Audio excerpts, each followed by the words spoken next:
Hi everybody, my name is Janine. This is the first time that I am doing a video, but I think this needs to be done, and please bear with me. I don't know the ins and outs.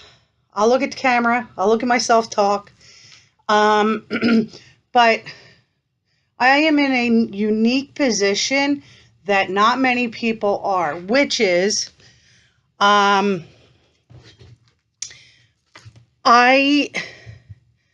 think that I will be able to answer the age-old question of nature versus nurture.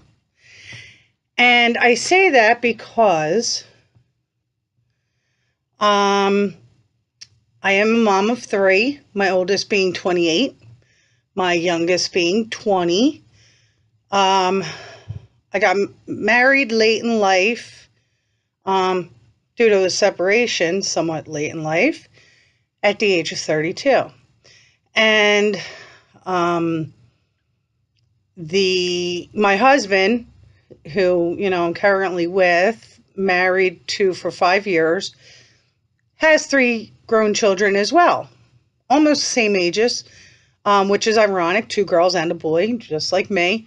We did not live together in a home. His children were teenagers, 16, 15, and I believe 11 at the time, as well as a nephew that he was raising who was 15.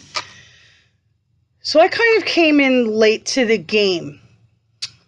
Now, and please excuse the bags under my eyes, because I am now a mother again at the age of 47, almost 48. So that would explain these bags under my eyes. From the day that our little angel came home, she was born to my husband's middle daughter, who is currently 24. She was 22 at the time. But I have had her since she was 5 days old. I had the pleasure of seeing her born. That was quite interesting. I didn't think I would ever be on that side of the table watching that, since I'm not a medical professional and clearly not a father. So I didn't think that I would be watching that. I mean, maybe with my own children, but I really didn't think so. My own children are a little more on the shyer side and won't want their mom looking at that. So, but in these 18 months that we have had our daughter, and that's what I call her, I'm the only mom she knows. She has seen her biological mother, but hardly at all. Same thing with the father. We just finished court in October, and he was not fighting physical custody whatsoever. He was more interested in wanting to be involved in the decisions, even though he didn't know her. And this man is 58, so he's not a young kid. No other children, but obviously didn't have an interest in having one. And, his loss is our gain. What can I say? But again, that has put me into a very, very unique situation of what is it that she's being taught from us, or what is in her DNA. And the reason I say that is her mom, when she was born, June 2017, her mom did live with us. She was a drug addict, thank God not heroin. The baby did have drug substances in her system when she was born. So of course Child Protective Services got involved. I was made a guardian right away. by CYS, and and she was not supposed to be with the baby alone at all. She actually was supposed to go to rehab. She was with us for possibly a week or two. I had primary care of the baby. Baby slept in our room. So the nightly feedings were up to me. Her mom did go to rehab, was forced, and did not work the program. Unfortunately, she didn't work the program. So, she was belligerent while in there. She didn't want to open up to her cancer. She had a problem with her cancer. She did, I think it was 25 days. Also, part of the problem with this opioid crisis and these drug addicts getting help, or the families getting help, let's be real, is that coming out of the hospital 4 days sober, unless someone had given her drugs while I was not there. I'm pretty good at detecting when she was on something, but it's possible. She had said she wanted to get help. The problem was that she wanted to get help while she was getting sick, which meant she had no drugs in her system. But she needed to have drugs actively in her system in order to get a bed. So once, she had to get high in order to get a bed. Once a drug addict does that and they're feeling good again, they don't want the help. They want to continue to get high because it feels good. So that's where that downfall went. So fast forward, 25, 28 days, whatever it was. Wasn't long term like I was hoping. She came home, said, another couple weeks. We have a mountain house, so up the mountains, I felt comfortable with her primarily taking care of the baby with us there. I mean, one floor, like 600 square foot home, very small. Her bedroom was across from ours. You can hear everything.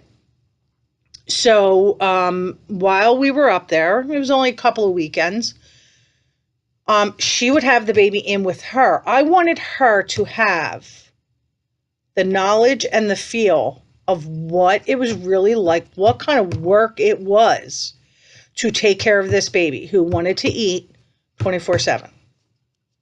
Needed diaper change, needed constant attention, couldn't hold the head up. I wanted her to understand this because she had refused adoption beforehand. She thought that that this guy was going to take care of her. She just underestimated the power of the drugs in the system and what would happen, and the baby having drugs in her system, and that it's not all rainbows and glitter and happy endings. Despite everybody telling her what was going to happen if she kept using drugs. So she gets out first rehab, come home. Every weekend we would go up to the mountains away. She had no way to get anywhere. She doesn't drive, doesn't have a license, doesn't know how, doesn't want to.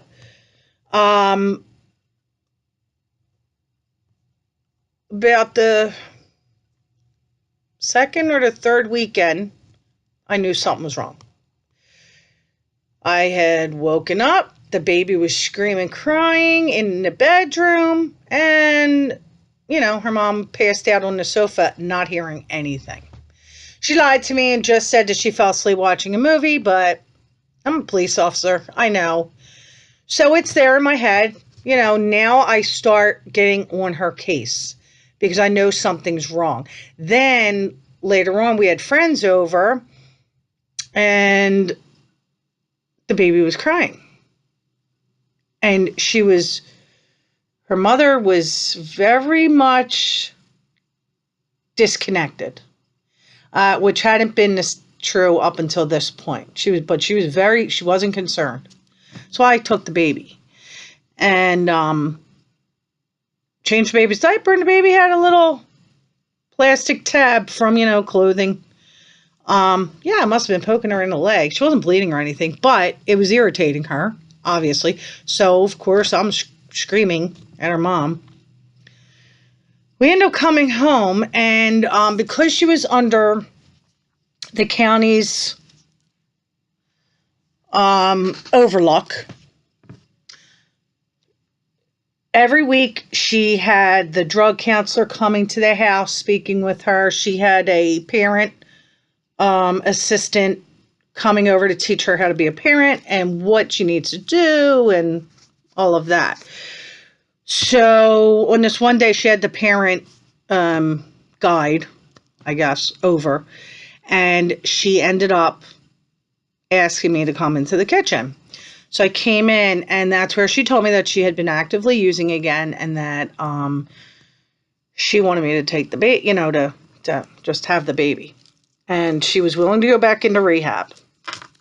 But once the drug counselor was notified, it was then that she stated she wanted to wait until after her birthday, which was like 3 weeks later. And I couldn't believe it, but the drug counselor said, okay. So in this time, I told her, you can't be at the house. You can't stay here. You cannot be actively using drugs around this baby. Can't happen. So she went and stayed at her friend's house. And, we would see her now and then or whatever. But clearly the drugs were more important at that time. So her birthday came. She didn't go. She did end up going maybe about a week later. Somewhere in the vicinity, which I wasn't happy about. But it was supposed to be like a dual diagnosis treatment center and, for trauma victims and stuff like that. For drug addicts that had gone through, I guess, serious trauma, when they were kids or whatever. She didn't last the weekend. And her friend had gone and picked her up when I told him not to. She's lying. They all say it's bad. There's mice. There's, people stealing from you or whatever. It's always the worst case scenario, like a zombie apocalypse or something. Come get me. I can't stay here. Blah, blah, blah. You hear the same stories constantly. So, because they start to panic, because they start to go into detox. So this is what she did. And he went and got her. I said, you can't come back here. It's just as simple as that. So, we have meetings with CYS and so forth. Then, she just outright said, I don't want to stop living this lifestyle. I like this lifestyle. She said it to me. She said it to the drug counselor. That's what she wanted to do. Well, okay, but you cannot live in my home. If that's what you're going to do, this baby is not going to be around that. Unfortunately for this child, the child has a history, a familial history with drugs from her biological mom, her biological grandmother, her biological great-grandmother, all drug addicts. Great uncle, drug addict. His aunt, my husband's oldest, heroin addict. So it is in the blood. My husband, I think, is the only one in the family that doesn't even like to take Tylenol, and there's a reason for that. So that was my pledge, that I would keep this baby safe. CYS gave me guardianship and my husband, but I'm the one, here taking care of her. I started noticing some things. And it really got me questioning nature versus nurture. There's a lot of things that this baby does That has to be in the DNA. And you would think it would be a nurture thing. You would think it would be things that the baby would see and pick up on. And I don't believe that to be true at all. It's crazy to say. Now, when her mom was here, 2 weeks old. I mean, that's how old this baby was. 2 weeks old when her mom started making mouth noises to her. The clucking of the tongue, raspberries, like that kind of thing. Well, she does this particular clucking of her tongue that I can't do. I mean, it is really a different way of doing it. And that's how she did it. 2 weeks old, people. 2 weeks. Fast forward to, 6, 7, 8 months when babies start doing these things. Now, mom had not been around her really too much after 3 months. This baby clucks her tongue at about 6, 7, 8 weeks. 6, 7, 8 months. Guess what? She clucked it like mom. I mean, it was kind of crazy. So at like 2 weeks old, and then, I guess you could say probably it's 6 weeks, 7 weeks old, but no more than that, really. She was intently watching how her mom did that. And that is how she does it. She's now 18 months, and that is how she does it. Of course, I don't do it that way. So, she also tries to do it the way I do it, but it's almost like, you either know one way or you know the other way. So, then there's some other behaviors that have really got me to thinking about this question. And I am going to try to answer it. I'm going to try to make this like a video log of this baby's life. Hopefully, I don't get bored with it. I get bored easily with things, especially things I'm not comfortable with. If I master something, I'm completely comfortable with that, obviously. But there is like behavior. Her mom is a little naive. She is easily drawn to people and she trusts people. She does have a sweetheart. This baby is the same, and this baby attracts attention, and she just loves attention. She will literally look at people to see if they're looking at her. 18 months old. She started doing it quite younger than this, but then there's an issue that worries me because she's drawn to men. And I don't just mean in the most innocent of ways. So I'm going to go into that a lot more in my next video because it is a concern I have, and it is really, I almost kind of feel like I'm going a little bit crazy to even think it. But I just know in my soul what I'm seeing and what I'm witnessing, if that is even understandable. But I think 20 minutes is probably long enough today for my first video. So I'm pretty excited about it. We'll see what happens. I mean, I'm not quite the commercial type person, but you never know. This is a topic that is near and dear to my heart, and I know to a lot of other people. If I was a writer, I would write a book because it needs to be written and based off of some evidence, which I clearly have. So I will talk to you tomorrow, and hopefully people pick this up. Thank you.